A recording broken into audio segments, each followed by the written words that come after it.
Ito ang reading mo, Libra. Welcome back to our channel. Naway nasa mabuti kayong kalagayan while watching the channel. This is a general reading, kayo nang balang magpalit-palit ang situation nyo sa reading ko.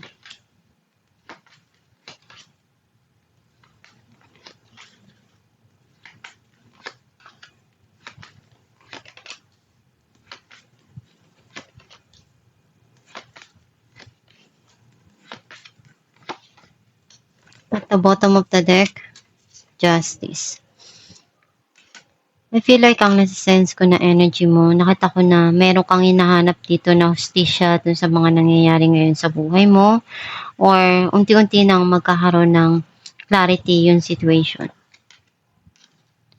Ang mensahe ng card mo, you want to change kung ano yung mga nangyari na hindi mo nagustuhan, or kung kaya mo pang baguhin, gagawin mo. Unti-unti ka nang magiging masaya, darating na yung long term na magpapasaya para sa'yo, or na punuan mo na lahat tong cups na to, and ngayon ibibigay na sa'yo kung ano yung tanging magpapasaya sa'yo. Nagkaroon ng end yung mga sitwasyon dahil may mga bagay na kailangang tapusin at para dumating na yung pagsisimula sa buhay mo.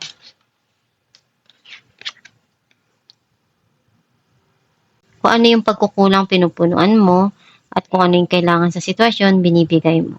Some of you, andun yung pagmamahala ng dalawang tao na to na binibigay sa isa't isa at pinapakita.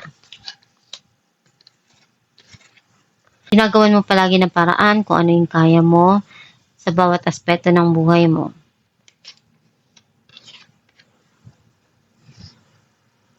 Kung ano yung meron ka, nagbibigay ka, especially doon sa mga mahal mo sa buhay, or kung ano yung kaya mo, tinutulong mo doon sa mga nangangailangan. Some of you, may mga naalala ka sa past, nung kabataan mo, at may mga memories doon na binabalikan mo.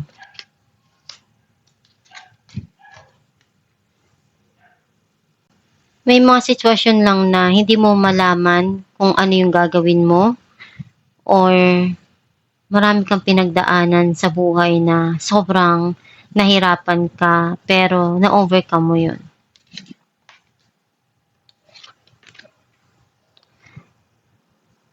May darating dito na prosperity or celebration.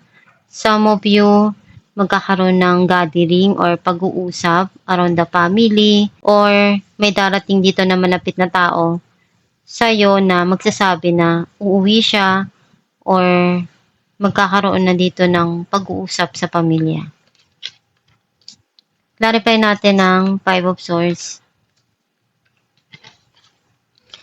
Four of Swords, and Two of Swords. Gusto mo munang bigyan ng time yung sarili mo para mapag-isa at pag-isipan yung mga nangyayari ngayon sa buhay mo at yung mga naranasan mo. At iaayos kung ano yung kailangan doon na ayusin. Clarify natin ang The Tower, King of Swords, and the Sun.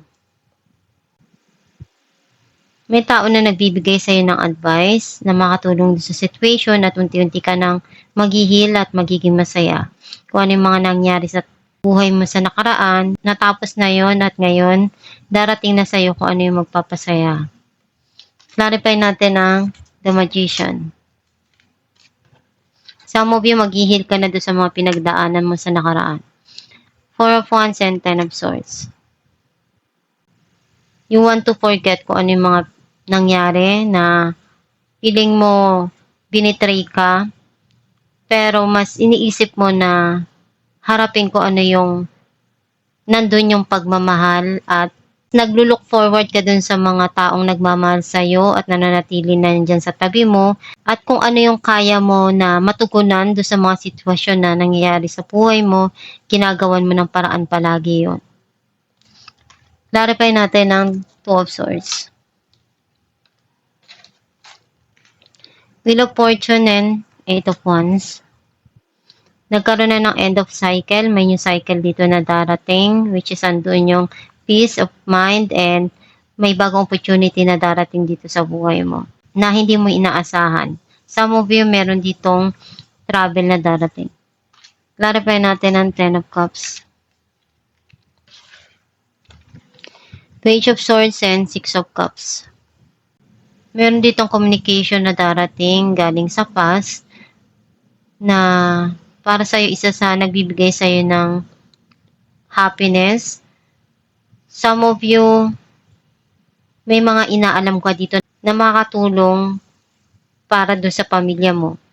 And isa sa magpapasaya para sa'yo yung mahal mo sa buhay, kung ano yung kaya mong maibigay sa kanila, gagawin mo. Clarify natin ang Two of Cups, Judgment, and Three of Swords. Sobrang sakit sa'yo ng mga pinagdaanan mo at gusto mo makuha yung justice.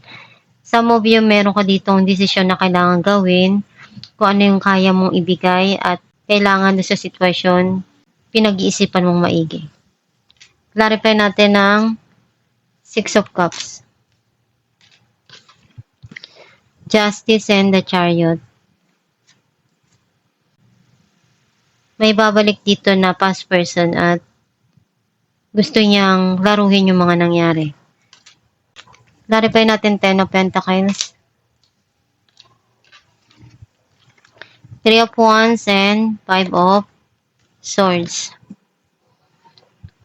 May gusto kang puntahan or meron ditong darating na pagbabago sa financial mo.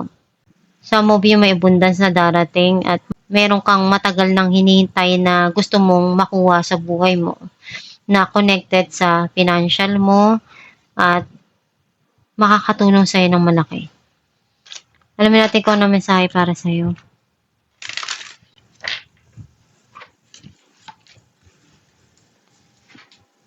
True manifestations are powered by service and love. Ang mensahe para sa'yo, kung ano yung minamanifest mo, iyon din yung darating sa'yo. As long na sa tingin mo masaya ka doon at tama yun, ikaw lang yung makapag-decide at basta gawin mo lang palagi kung ano yung tama doon sa mga dumarating sa buhay mo at harapin mo yung mga pagsubok na binibigay sa'yo. Pag-isipan mong maigi kung ano yung magpapasaya para sa'yo at kung ano yung desire ng puso mo. And iyon yung i-manifest mo. Basta magdasal ka lang palagi para gabayan ka ng Diyos Ama at hilingin mo sa Diyos na ibigay sa'yo kung ano yung ninanais ng puso mo. At itong yung reading, libra kung nakaresonate ka, comment down below. Thank you for watching. Guys, meron po tayong binibenta na Aram Herbal Oil na makakatulong sa sumasakit na ugat o kumakati na varicose vein sa kamay man o sa paa. Ipahid sa gabi bago matulog at i-massage. And nakakatulong din siya na mag-fade ang iyong varicose vein. Ipahid 2 times a day at i-massage araw-araw. Gawin mo ito araw-araw para mag-fade yung varicose mo. Kapag masakit yung kamay mo, pwede mo rin siyang ipahid sa gabi at i-massage mo para pagising mo sa umaga, marirelip na yung pain na naramdaman mo. Pwede kayong umorder sa Shopee or sa Facebook. Meron po tayo dong page na Star Shines. I-message nyo lang yon or mag-check out kayo sa Shopee.